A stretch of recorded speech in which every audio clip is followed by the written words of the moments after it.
Assalamualaikum warahmatullahi wabarakatuh. Bismillah, alhamdulillah, wa syukrulillah, wassalatu wassalamu ala rasulillah. La haula wala quwata illa billah. Aturan dulur barani wilujeng patepung dangu patepang sora ngalangkungan jomantara dina acara anu maneuh nyaeta dongeng Sunda nu disiarkeun saban dinten di radio siaran pendidikan Barani. Dongeng anu digarap simkuring di radio Barani dina jejer harios Si Gobang, yasana Asep Gun Majalaya.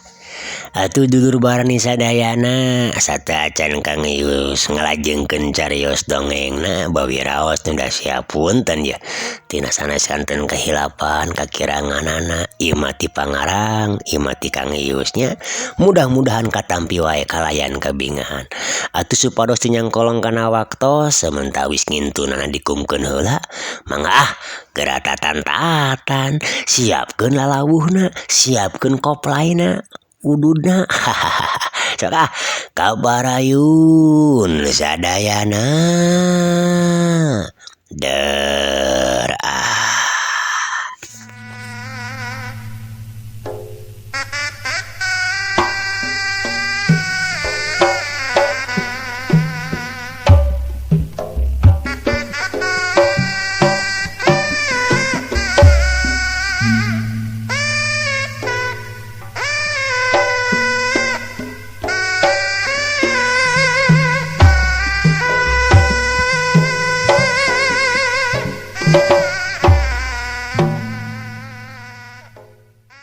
kumaha si laing duaan geus ngararat kalemur ci koneng teh cenah panona rutret kaduduaan boga tuh Ki Suhinta teh ngajawab enggeus Ki Guru saluyu sareng parentah Ki Guru kuring duaan teu waka ngayakeun titakan naon ngan geus aya inceran mah lumayan aya kana 10na malahan langkung Ki Guru.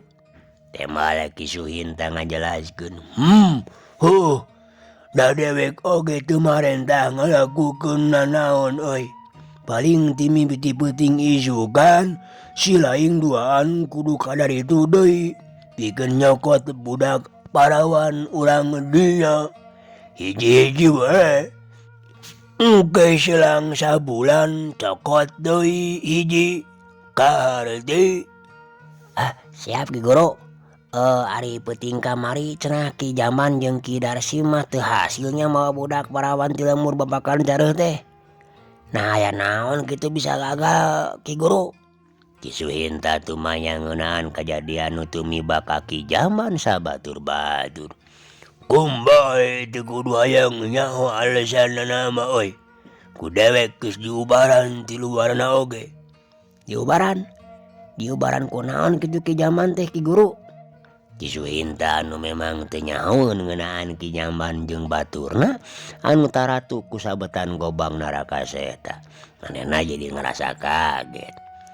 Lah geuningan cilaga gitu Ki Guru.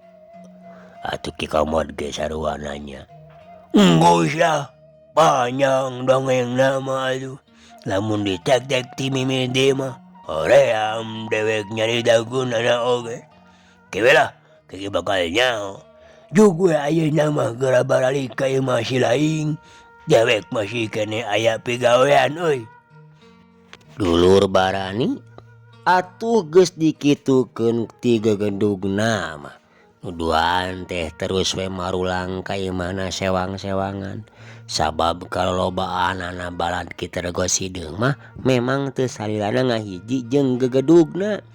Kulantaran ngabarogaan kula warga sewang-sewang, tapi tempatna di darinya kene.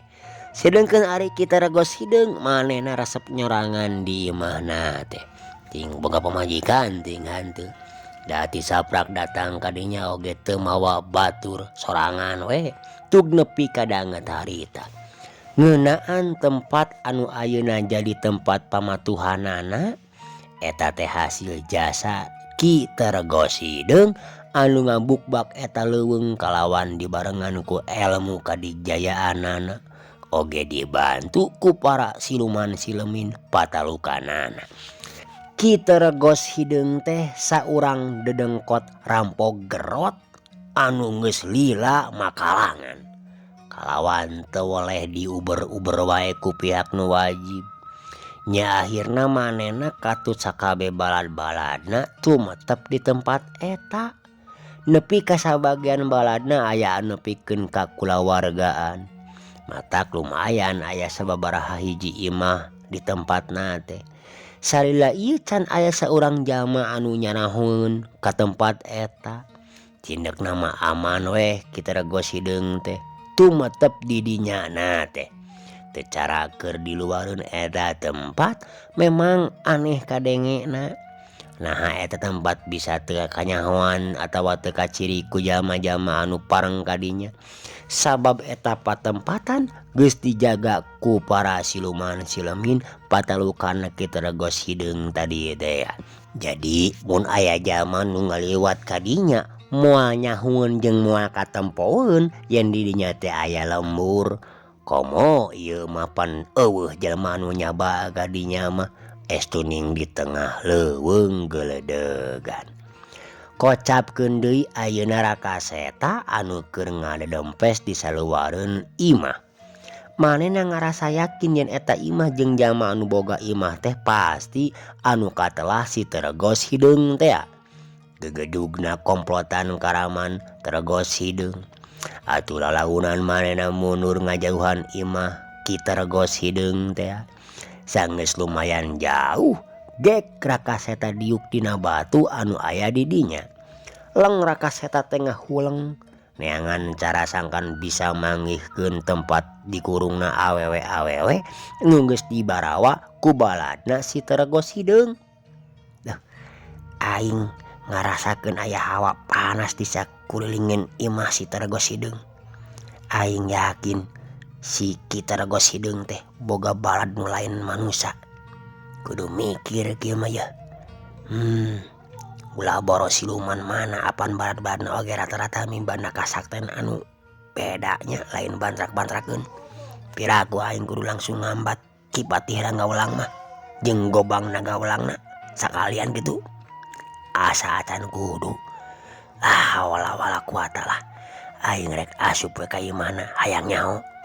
Rakaseta ngabuleudekeun patekadanana tapi barang oge manehna rek cengkat. No atuh jol aya sora anu kacida matak pikasieunana.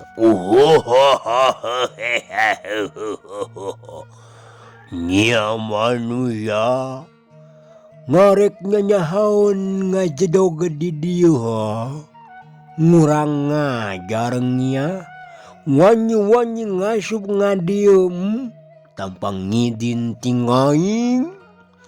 Barang Rakaseta ngaret kalebah datang eta sora. Breh teh hiji jirim nu pikasieun ngabadega. Matana hurung bolotot, letana panjang lel-lelan, huluna aya tandukan, buukna panjang nepikeun ka ngangsar kana danu. Atuh dedeganana jangkung gede ngajuring kining lir buta anakna. Rakaseta nepikeun ka mundur atuh sababaraha lengkah ka tukang. Nyarasa kaget jeung reuwas atuh mireungeuh kana beungeut eta makhluk. Tapi Rakaseta teu geumpeur. Manehna tetep tenang dibarengan jeung ningkatkeun kawaspadaana. Saha anjeun? Jelema atawa judik anjeun teh? cek Raka Seta kalaka Malik tu manya ka eta makhluk. Dasar manusia bangkar warahnya sia mah. Ngapanan ngaing nganu numanya ngania. Ngalah Malik numanya ngaing. Gitu nate bari lembangan deketan. Gegag lengkana jiga anu berat. Kadua leungeun ranggah jiga anu rek ngarekeb ka Raka Seta. Bener we sageus kira-kira jarakna geus deukeut ngan sebrut muncrat dulu. Hiuk bala saat eta dua ramo-ramo leungeun anu kuku-kukuna paranjang tur sareukeut teh langsung ngahiuk rek ngarah kana beungeutna Raka Seta. Tapi Raka Seta gancang luncat ka gigir leungeun katuhuna ngablesur Malikna rajang rek ngababuk kana pigelangan leungeun eta makhluk. Tapi leungeun Raka teh kalaka ditewak saterusna langsung dibantingkeun koleang. Badan Raka Seta ngoleang di luhur lir ibarat anu ngapung. Untungna Raka Seta masih sadar kana dirina. Celegedeg. Kadua dampal sukuna geus nangtung di dina lemah kalayan dina kaayaan kuda-kuda anu pancuh. Ngurang ngajar ngiau. Puah. Eta makhluk bangun anu amek pisan ka Raka Seta. Ngarasa diheureuyaan meureun. Tina sunggutna laju kaluar gulungan seuneu meuni ngabubulak jiga durukang. War wus.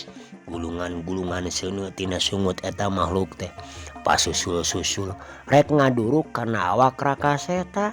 Rada reuwas oge Raka teh. Dina kaayaan kuda-kuda karek panceg geus ditarajang di ku gulungan-gulungan seuneu anu sakitu rohakana. Dulur barani, jeung jumpalik. Badan Raka Seta ngajaul ka luhur bari saterusna dijumpalikan nyingkahan sameran gulungan seuneu agempuran ti musuhna.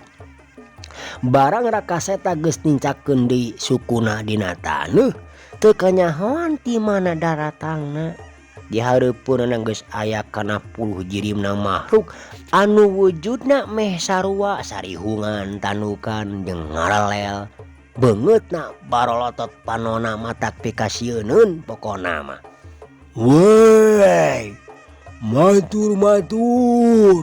Ngewak ieu manusia dengeuy. Ngurang mawa kangi ngarengos ngideung. Hayo maju. Breng teh kabehanana ngangsregna rajang ka Raka Seta. Ningali kaayaan kitu Raka teh jadi seber oge atuh. Dasalila diwara ilmu silat jeung ilmu ajian-ajian ku akina eueuh hiji jurus atawa ajian pikeun ngayonan bangsa jurig mah atawa bangsa siluman. Sabenerna mah teu kitu oge. Eta mah ceuk pamikir manehna we anu acan pati neuleuman kana sakabeh ilmu jeung ajian anu geus kacangking ku dirina. Da dina jurus ulin maung karuhun oge sabenerna mah aya hiji bagean jurus anu gunana pikeun ngayonan makhluk-makhluk anu sifatna goib. Kangaranna anu karek turun gunung atuh Raka Seta teh acan pangalaman dina nying hareupan eta kaayaan. Di antarana saperti anu keur dising hareupan waktu harita. Mun kaya kieu mah aing kudu buru-buru ngagunakeun gobang Ranggawalang. Tapi ketang ulah wara ngagunakeun gobangna. Urang sieun di ayoran laku kipatina jeung ponggawa-ponggawana we. Hayang nyaho rek dipecahkan ku aing. Garentesna deui kituna teh Raka Seta bari muserkeun hate jeung pikiranana ngambat kipatih ti nagara ulang-weling nyatana sakumaha papatana tinu jadi akina. Bener we cacap Raka Seta nyambat ngaran Kipatih. Saharita ti langit kadenge sorak gelap pating jeleger. Angin ngaguruh seah di sakurilingeun tempat eta. Para siluman patalukan kitergos hideung anu tadi ngangsreg teh jadi malunur saware aya anu pating jarungkel ku angin anu muter di luhureun eta sirah manehna. Mumahang ieu nangaya ngangin dadakan ngio marunur heula euy. Cek anu tadi pangheulana sigana pamimpinna meureun tadi teh. Keur kitu celegedeg di hareupeun Rakaseta aya hiji jirim nu jangkung gede make mahkota awakna hideung tur sarisitan cong nyembah ka Rakaseta bangun anu hormatna keur. Unjuk sumangga kaula nuhun Raden. Paman pati sayaga nimbal parentah ti sarila Raden. Eta teh dulur barani tayalian ti Ki Pati Ranggawalang anu nohonan jangjina pikeun ngabantu ka sakabeh turunan Bahdugala di mana meunang kararapat Rakaseta sajongjongan mah kalakah molotot reuwas karek harita mana nempo di kieuna ka Ki Pati tapi akhirna masa geus kasadarana jejeg pok nyarita. Hatur nuhun anjeun geus nohonan kana pangondang kuring. Kuring minta bantuan yeuh pikeun ngalawanan para siluman-silumin anu ayeuna rek nyerang ka kuring. Ceuk Rakaseta ngajelaskeun maksudna. Unjuk sumangga Raden. Keun Raden. Raden mah cicing-cicing we. Urang binasakeun ku paman yeuh. Siluman-siluman kitu badut mah. Ceuk Ki Pati. Kituna teh bari malik ka para siluman-siluman anu aya di hareupeunana. Hei, kurang ajar ya. Yeuh aing pilawanan sia sakabeh mah. Hayo sia, maraju. Ari hayang diancurkeun jadi labu ku aing. Ki Pati Ranggawalang sesentak ka para siluman patalukan Kitargo Sideung anu acan nyieun tindakan nanaon. Kalaka pating bardegawe jiga anu hemar-hemir. Wah, ngia nyiluman ngorai oi. Waduh, dasar kurang ngayar ngoreng matut. Ngayo maju modalan oi. Ceuk pamimpinna bari manehna pangheulana narajang ka Ki Pati. Atune nya pamimpinna kitu mah breng we balad-baladna oge darututan narajang. Ger we campuh tarung antara para siluman jeung siluman deui. Sedengkeun Rakaseta mah ukur nyaksian teu mantuan. Dulur barani sadayana. Pangadiwasa Ki Pati Ranggawalang memang lain babad lain tanding pikeun para siluman lawan-lawanna harita. Sanajan jumlahna puluhan oge, da eta we teu sakumaha lilana ge. Para siluman-silumin anu harita geus maraju narajang ka manehna teh teu mampuheun nyatana tembus kana awakna. Nu puguh mah maranehna parating rarubuh ka asup pamimpinna tadi. Atuh sanggeus rarubuh jirimna teh ngarailas marulang deui meureun ka nagarana. Saenggeus kabeh para siluman ngaraleungit jirimna di tempat eta, Ki Pati nyamperkeun ka Rakaseta. Cedok nyembah bari nyarita. Parantos rengse. Tos malabur ka nagarana eta siluman-siluman kurang ajar teh Raden. Naon deui tugas nu kedah dijalankeun ku paman? Atawa urang susul ka nagarana eta siluman sekalian ditumpur lodoskeun teh nagarana. Tos teu kudu Ki Pati. Kuring ngahaturkeun nuhun pisan ka anjeun nu geus ngabantu ka kuring. Ayeuna mah saleuwihna jadi urusan kuring. Jug we ayeuna mah geura mulang. Engke sawaktu-waktu lamun kuring ngabutuhkeun pasti bakal ngonang deui ka anjeun.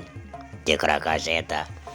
Panonna mencerong kana beungeut Ki Pati bangun anu nyidik-nyidik. Unjuk sumangga atuh ari kitu parentah ti Ki Raden mah. Ayeuna paman rek mulang. Amit Raden. Saenggeus nyembah sababaraha kali mah les we eta jirimna teh ngaleungit tina paningalina Rakaseta. Dulur barani bareng jeung ngilesna Pati Ranggawalang ti hareupeun Rakaseta. Atuh ari cakakak teh teu kanyahoan ti tukangeun Rakaseta aya sora nu seuri mending gagak bangun anu suka naker. Atuh Rakaseta teh langsung malik preh dihareupeunana geus aya sababaraha urang jalma. Nya moal kurang ari 10 urang mah.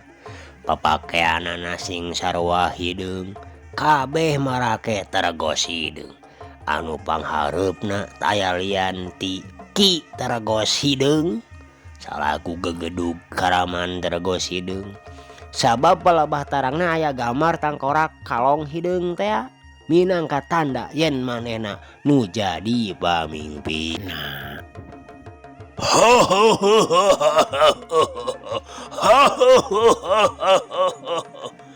Manggeluk linglung ngadon rek sajarah kajar silaing teh nya dititaku sia-sia jar-jar ka dieu jeung rek aya kaperluan naon sia teh lanjang asup ka lemur aing tanpa aya idin ti aing dasar bangkeluk sedan sia.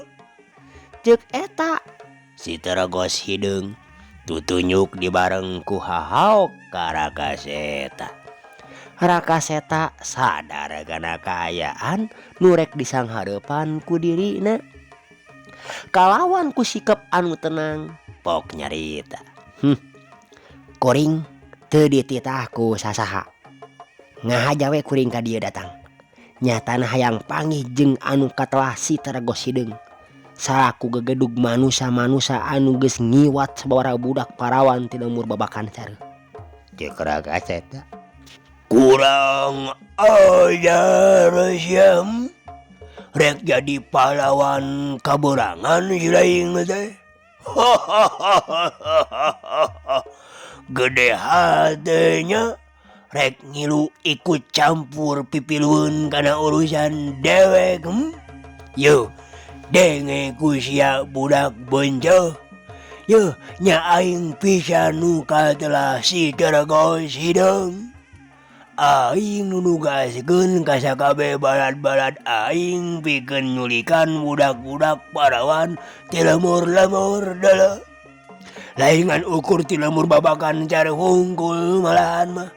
Bisi si laing hayang abal mah. Aing rek nanya ka si laing, euy beunceuk. Kisah sia nyaho tempat ieu jeung saha nu mere beja ka sia? Jawab deuleu. Ki Taragos Hideung mingkin kasar jeung garihal wae nyaritana teh. Kuring ka dieu teu beja ti sasaha. Jeung kahayang kuring we. Ari pek teh bener geuningan tempat panyumputan anjeun teh aya di dieu. Rakaseta teu ngabejakeun yen manehna nyaho tempat eta teh dibejaan ku salah saurang balad Taragos Hideung keneh. Nyatana Ki Darsim. Atuh harita Ki Darsim anu keur ngabedega tukangeun gegedugna narik napas panjang.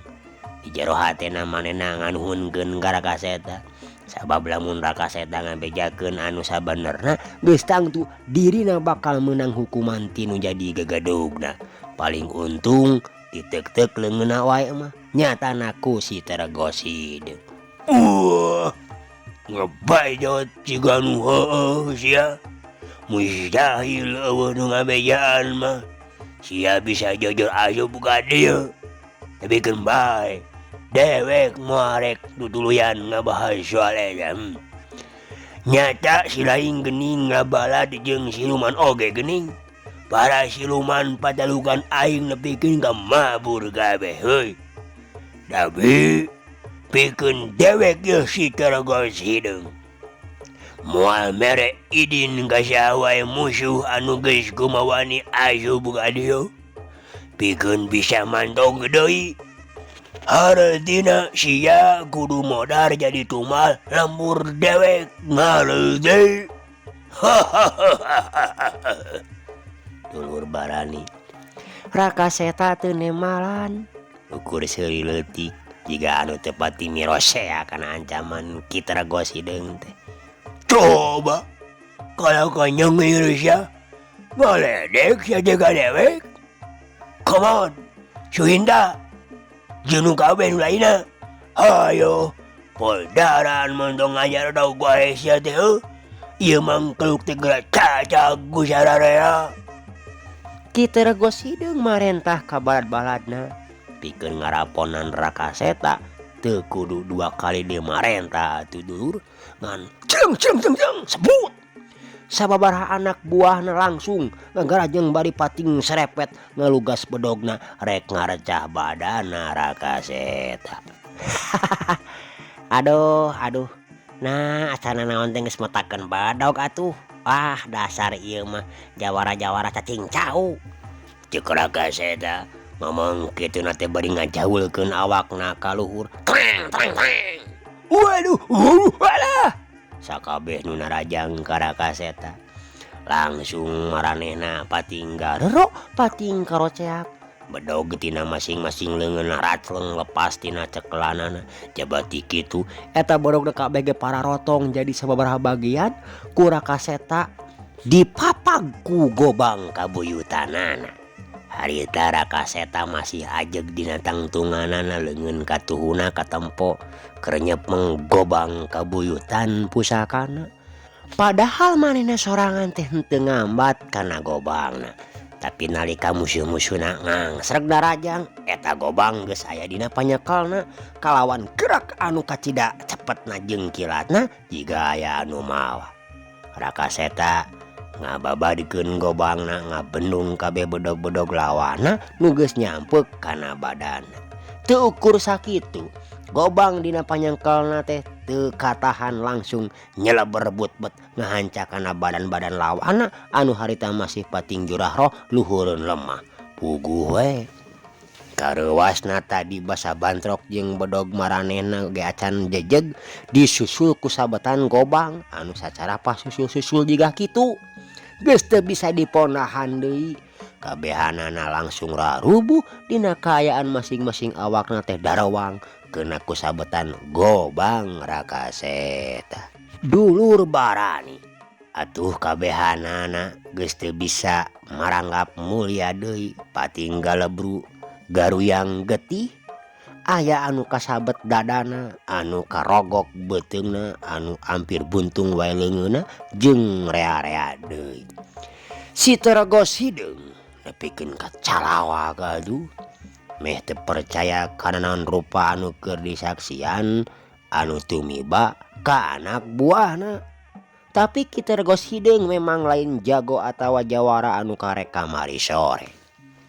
Manehna geus miboga pangalaman jeung rupa-rupa ilmu kawedukan katut kadigjayaan anu salila ieu acan kungsi aya anu nandingan ka sakabeh pangadiwasana. Ulah boro manusia, apa nanti bangsa jin siluman oge geus rea anu taralu ka manehna. Srog si Teregos hideung maju ngalengkah leuwih deukeut ka hareupeun Rakaseta. Pok nyarita di barungku panona anu kaciri ngagular ngagiler hurung atuh nyorot kana beungeut Rakaseta. Waduh, nyata si laing teh geuning digjaya. Balad-balad dewek teh lain hanap-hanap ilmu pangartina teh dulu. Hartina sia memang mibanda ilmu kahebatan nu lumayan oi. Tapi sagala rupa ilmu nu kacangking ku diri sia acan kaasup ilmu siluman jeung gobang siluman nu ayeuna aya dina cekelan leungeun sia moal mampu nandingan kasagedenan ilmu dewek dulu ngarti. Aing nyaho oi, eta gobang lain gobang zamanea. Eta gobang pusakana pati siluman nu tadi ngaburak-barik para siluman patalukan dewek. Sor sia maju, gunakeun eta gobang teh kana awak aing. Ceuk Ki Teregos hideung. Ngomong kituna teh bari malikeun awakna. Nonggongan ka Rakaseta. Ningali musuhna anu saperti kitu, Rakaseta jadi mundur sababaraha lengkah ka tukang. Teu pikirna, yah ieu jalma teh ngarasa wedug meureun awakna, sombong sia. Hayang nyaho dipecakan ku aing mah. Cacap ngagerantes kitu. Raka Seta langsung ngahambatkeun gobangna ngarah kana sirah Kitaragos Hideung nu harita posisina keur nukangan ka manehna. Hiu pelesat tuk tuk pelentrang. Sababaraha kali Raka Seta nyabetkeun gobangna kana sirah Kitaragos Hideung. Tapi sirah Kitaragos Hideung teu cecel teu bocel atuh dulur. Gobangna liri ibarat kena kana cadas kalang pelentrang ngajadikeun leungeunna Raka Seta teh sing siremun asa komper kalawan dina cahayana eta gobang palabah diadu jeung tarangna ngabijilkeun cahaya anu kacida ngempurna. Ho ha ha ho ha ha ha. Dasar beunceuk somong sia. Samaruk waruga aing je bakal teraknya ku pagarang sia. Ulah borok si pating gobang adalah. Najan pelor oge moal tembus kana awak aing mah. Ngarti sia teh kunyuk. Kitaragos Hideung nyarita kituna teh bari malikeun deui awakna nyang hareup ka Raka Seta anu masih colohok acan percaya kana naon anu teu keneh kasaksian ku dirina. Tapi henteu lila kituna teh dulur, Raka Seta boga kayakinan kana naon rupa elmu panemu pangwaris tin jadi akina. Raka Seta ngagerentes jero hatena. Nah aing make jeung sabar sagala rupa apanan ilmu-ilmu anu aya di diri aing teh. Hiji ge acan dikeluarkeun pikeun ngayonan ieu Kitaragos Hideung. Kituna teh bari ngajegkeun deui kuda-kudana. Harita Raka Seta nyidakepkeun kadua leungeunna di hareupeun dadana. Sedengkeun ari gobang dina ceklan leungeunna mah tata dige geus ngaleungit deui. Ho ho ho ho. Sok boro atuh. Gelak ketrukeun sakabeh pangadiwasa anu aya dina diri silaing teh beunceuk. Budak kamari sore yeuh kumaha ngajorak ka tempat dewek. Hayo maju sia mantong jajampean wae deuleu. Ka mana gobang sia teh disambutkeun geuning. Era meureunnya pedah tadi teu mempan kana awak dewek. Eja mah keur cocolek cara si edu gobang teh. Kitaragos Hideung seuri meuni ngagakak ngarasa suka ningali lawanna jiga hemar-hemir nying hareupan dirina. Ulah waka ngarasa meunang baraya. Kuring acan matakeun sajurus-jurus acan. Sorwe maju ti heula. Ku kuring ge da moal teu dilawanan. Moal ngejat ti pakalangan. Najan kumaha wae oge. Setan bener-bener songong jeung gede hulu silaing teh. Teu nyaho meureun jerona sagara jeung luhurna langit dulu. Tadah ieu atuh ilmu kahebatan dewek. Hiat sebut we Kitaragos Hideung teh. Geus teu bisa ngaberung deui amarahna. Sakilat padana ngabelesat lir anak pasar anu lilempageun tina gonewana. Kina wangunan peureub katuhuna ngabelesur nepikeun ka ngahiung ngabangbaraan rek ngabencarkeun sirah Raka Seta kalawan make tanaga batin anu kacida rohagana. Tapi Raka Seta oge teu cileureun dulur. Kentak manehna ngagilkeun sirahna ka kenca dina jurus pucuk awi katebak angin. Plos peureupna anu ngandung ajian jeung tanaga anu rohaka teh ngaplos ngahakana angin teu keuna kana sasaran ngajadikeun awak Kitaragos Hideung terus milepas ka bawah ku tanagana sorangan dikerahkeun tina peureupna jebrot brak kubrak tangkal kai anu tadi aya di satukangeun Raka Seta langsung roboh kahakan ku peureub Kitaragos Hideung. Dulur barani bisa kabayangkeun kumaha pibalukareunana lamun seungkeuna kana sirah Raka Seta. Geus pasti nasibna teh moal beda jeung eta tangkal kai anu langsung roboh dina kaayaan tutung nepikeun ka nimulkeun bau hangit atuh. Raka Seta jadi reuwas oge kareuleunnageun nyaksian eta kajadian teh. Tapi teu katutuluyan kituna teh. Raka Seta ajeg deui dina kuda-kudana. panona semu hurung terlepas tina gurak kerik lawana nu harita geus malik deui ka manehna. Setan siem nyoga no kadewek sok sia ayeuna nu narajang kadewek hayang nyaho sakumaha ilmu pangabecus silaing teh. Kita ragos hideung. Jadi malik menta ditarajang ku Rakaseta. Panona molotot gular giler hurung di sajeroning taragosna. Nah kalakah amek baraya. Nya teu naon atuh. Ari kitu pamenta anjeun mah. Urang cobaan kuring anu ti larek narajangnya. Cek Rakaseta. Nu harita masih kene mancegeun kuda-kudana. Laju dua leungeunna katempo urat-uratna raranteng cincirining keur nyalurkeun sabagian tanaga jerona. Korebak fut. Kalawan sacepet kilat dua leungeunna anu ngawangun cakar maung.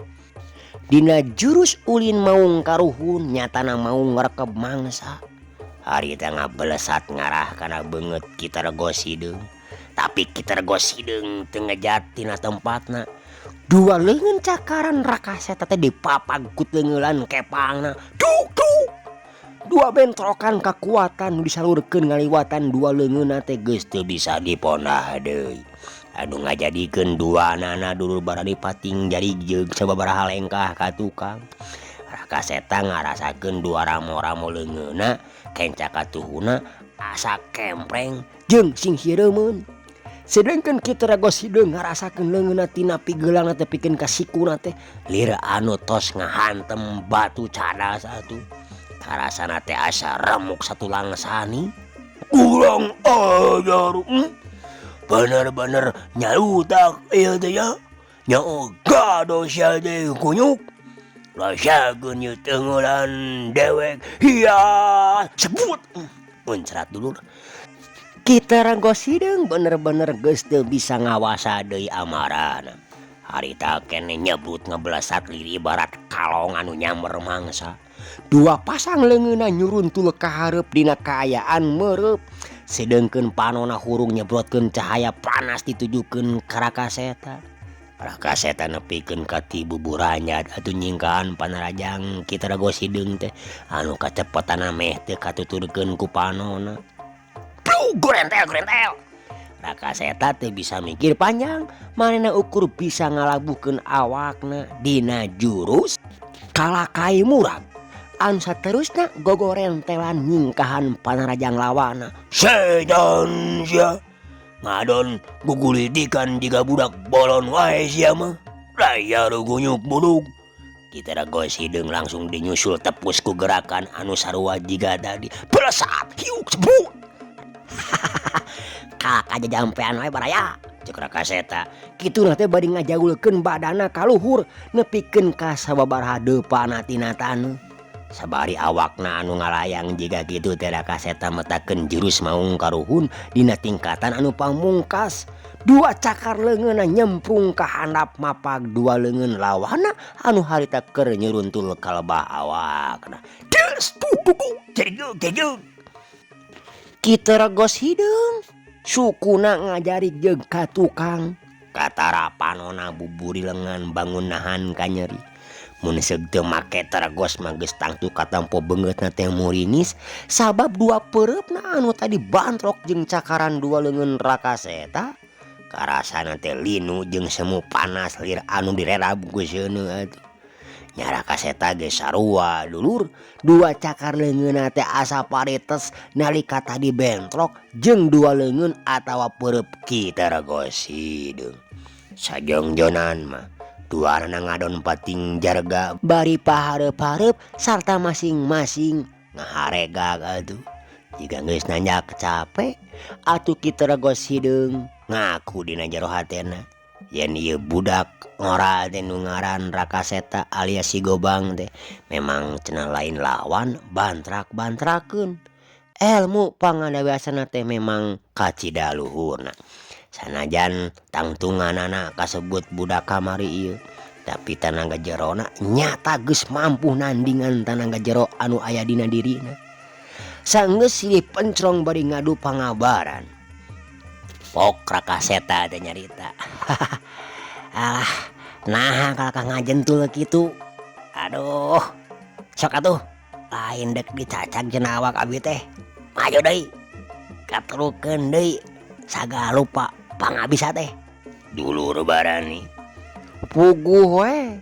Keunana kaki tergos hideung mah asa dilunyak peureun ku budak satepok. Sedan ya. Kurang aja. Ya cepu. Pereupul teh nyebrut deui dulur. Atuh Rakaseta rikat ngarengkog set mundur salengka. Hiup deus. Pigelang ki tergos hideung beunang dihanca ku teungeulan kepangna Rakaseta.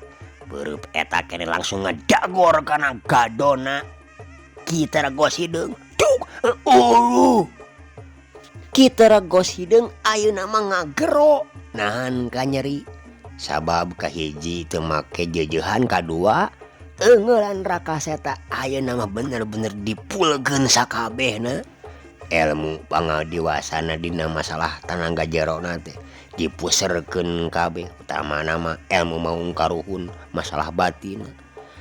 Sabot kitu gempuran leungeun kencana ieu Rakaseta rikatna keur nyusul tepus. Cuk. Teu salah deui ngahancap pali pisan. Sret atuh Rakaseta teh maju bari nelepkeun leungeun ka tuhuna langsung cuk gempuran siku anu dituturkeun ku peureub ngagejrot kana cukang irungna.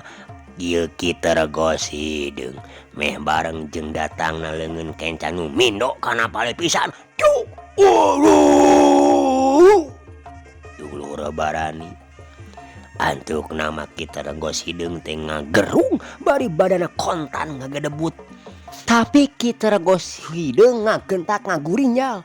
Jelat dampal leungeunna ngaheat rek ngabajeg cecek kolanana ieu Rakaseta.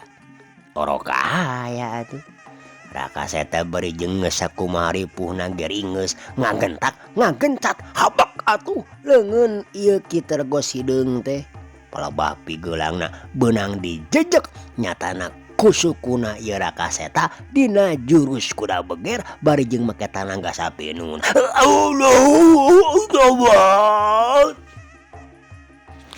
Dulur Barani sadayana memang aneh kacida atuh. Nyatana ari ku pakarang seukeut naon bae oge saperti ku gobang kabuyutan awakna ki tergos hideung teh ngereng teu cohak saeutik-eutik acan. Tapi ari ku sababaraha kali kabeunangan ku jurus maung karuhun dikombinasikeun jeung jurus lian-lianna kalawan make tanaga jero anu kacida nakerna mah ripuhna oge katempo. Ki tergos hideung teh awakna harita ngabebengkang sabada sabaraha kali kabeunangan ku maung karuhun jeung jejekan tejehna kuda beger anu make tanaga kacida rohakan. Hanya kal pisan dulur waktosna kabujeng seep. Cagat tu carios dongeng Sunda si Gobang. Karyana Asep Gun urang simpen heula di handeuleum sieum urang tunda di Hanjuang siang paranti nyoko tingalkeun kapayun urang guara deui. Kang Yus ngaturkeun seun nuhun unur pamit. Wassalamualaikum warahmatullahi wabarakatuh. Permios.